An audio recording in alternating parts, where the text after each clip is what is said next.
ابراہیم علیہ السلام اللہ تبارک و تعالیٰ کے بڑے ہی مقرب اور بڑے ہی چہیتے اور پیارے نبی اور پیغمبر تھے۔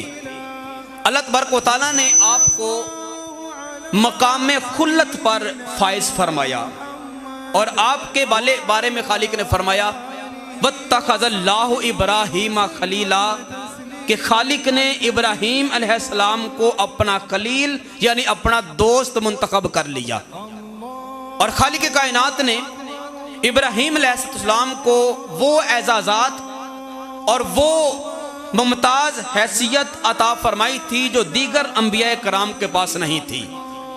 آج ہم قربانی کرتے ہیں تو یہ قربانی بھی حضرت ابراہیم علیہ نبینا کی یادگار ہے۔ آج اگر ہم حج کرتے ہیں تو یہ حج بھی حضرت ابراہیم علیہ السلام ہی کی یادگار ہے۔ ہم فطرت کے چند ایک اعمال کو اپناتے ہیں، یہ سارے اعمال جو فطرتاً ہم اپناتے ہیں اور ہمارے دین اسلام میں بھی شامل ہیں، 10 چیزیں سرکار نے فرمائی وہ فطرت میں سے ہیں جو کہ ابراہیم کی دین میں سے خالق نے میرے دین کے اندر منتقل فرمائی۔ یہ عادات، یہ خصلتیں اور یہ سنتیں بھی ہمیں ابراہیم کی سنت سے ملی ہیں، اور دیگر کئی ایک معاملات ایسے ہیں جن میں ہم ابراہیم علیہ نبینا کا طریقہ کار اپناتے ہیں۔ اور سب سے بڑی بات جو ان کی ممتازیت کی ہے وہ یہ کہ خالق کائنات نے آپ کا چرچا، آپ کا ذکر، آپ کا نام قیامت تک کے لیے باقی رکھا، اور اب سرکار کی امت کے اندر یہ بات واجب قرار دے دی۔ فرمایا اے بندہ مومن، جب بھی تو نماز پڑھے گا تو نماز کے اندر تو نے میرے خلیل ابراہیم کا ذکر ان الفاظ کے ساتھ کرنا ہوگا کہ اللہم صلی علی محمد وعلی آل محمد کما صلیت علی ابراہیم وعلی آل ابراہیم انکا حمید مجید۔ فرمایا کہ قیامت تک کے لیے ہم نے اپنے پیارے خلیل ابراہیم کے ذکر کو باقی رکھا۔ اس کی وجہ یہ تھی کہ ابراہیم علیہ نبینا نے رب ذوالجلال کی بارگاہ میں جو امتحانات دیے اور رب ذوالجلال کی بارگاہ سے جو سرخروئی حاصل کی، اس کا یہ صدقہ تھا کہ خالق کائنات نے قیامت تک آپ کے ذکر کو جو نا لوگوں کے اندر جاری اور ساری رکھا۔ آپ کی اگر ہم خصلتوں کا مطالعہ کریں اور عادات کا مطالعہ کریں، اللہ تبارک و تعالیٰ کے نزدیک جو بھی ایک اچھی خصلت ہوتی ہے اور جو بھی خالق کی ڈیمانڈ، اس کا تقاضا اور اس کی منشا اور اس کی مقصود ہے کہ انسان کے اندر یہ صفات ہونی چاہیے، وہ ساری صفات جلیلہ کا مظہر اتم خالق کائنات نے اپنے پیارے خلیل ابراہیم کو بنا کر دنیا میں بھیجا تھا۔ خالق کی یہ رضا ہے کہ ہر انسان مہمان نواز ہونا چاہیے۔ خالق کی یہ مرضی ہے کہ ہر انسان میرے نام پہ اپنی جان، اپنا مال، اپنی عزت و آبرو قربان کرنے والا ہونا چاہیے۔ خالق کی یہ آرزو ہے کہ ہر بندہ اپنی جان، اپنے مال کو میرے نام پہ قربان کر دینے کے بعد دنیا جہان کی ہر چیز سے بڑھ کر میں خدا کے ساتھ محبت اور پیار کرنے والا ہونا چاہیے۔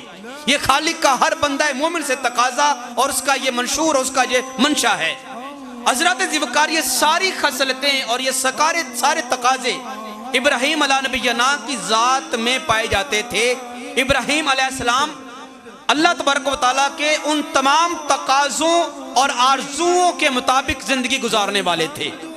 اگر ہم مہمان نوازی کی بات کریں، ابراہیم علیہ السلام سے بڑا زمانے کے اندر مہمان نواز نہیں گزرا۔ سرکار ابراہیم کی یہ عادت مبارک تھی، جب تک آپ کے دسترخوان کے اوپر کوئی مہمان آ نہ جاتا تب تک آپ خود بھی کھانا تناول نہیں فرمایا کرتے تھے، اگرچہ 3 دن تک بھی آپ کے سامنے کھانا پڑا رہتا، مہمان نہ آتا تو آپ کھانے کا ایک لقمہ بھی نہیں لگایا کرتے تھے۔ یہ آپ کی مہمان نوازی کا عالم تھا۔ اگر ہم آپ کی خدا کے ساتھ محبت کی بات کریں تو اس سے بڑی مثال زمانے میں نہیں ملتی کہ خالق کائنات کے ایک حکم پر، بلکہ وہ حکم بھی آپ کو خواب کے اندر ملا کہ اپنے بیٹے کو قربان کر دو۔ ابراہیم اپنے سکے بیٹے اسماعیل کو صحرا کے پتھروں کو پر لے جا کے گلے کو پر چھری چلا کے رب کے نام پہ قربان کر رہے ہیں۔ اگر ہم مال سے بے رغبتی کے حوالے سے ابراہیم کی سیرت کا مطالعہ کر کے دیکھیں تو پچھلے جمعۃ المبارک پہ آپ نے یہ بات سماعت فرمائی تھی. فرشتے نے کہا اللہ اکبر. ابراہیم علیہ نبینا نے فرمایا کہ اے بندہ مومن، اے میرے خدا کا نام لینے والے، ایک دفعہ مجھے میرے رب کا نام اور سنا دے. اس نے پھر کہا اللہ اکبر. الغرض آپ نے معاوضے میں اس کو ساری بکریاں بھی عطا فرما دی، یہاں تک کہ جب وہ بار بار رب کا نام لیتا رہا تو آپ اس کی غلامی کے لیے بھی اپنے آپ کو پیش کر دیتے ہیں کہ میں تیرا غلام بن کے رہتا ہوں، تیرے مال کی، تیری بکریوں کی، جانوروں کی حفاظت کروں گا، ان کو چراؤں گا، لیکن مجھے میرے یار کا، میرے خدا کا نام سناتا رہے. یہ ابراہیم علیہ نبینا کی سیرت کے وہ نمایاں پہلو ہیں جن کی بنیاد پر خالق کائنات نے ان کو واتخذ اللہ ابراہیم مصلی کے اعزازات سے نواز لینے کے بعد ان کو اپنی خلت کا درجہ اور خلت کا مقام عطا فرما دیا.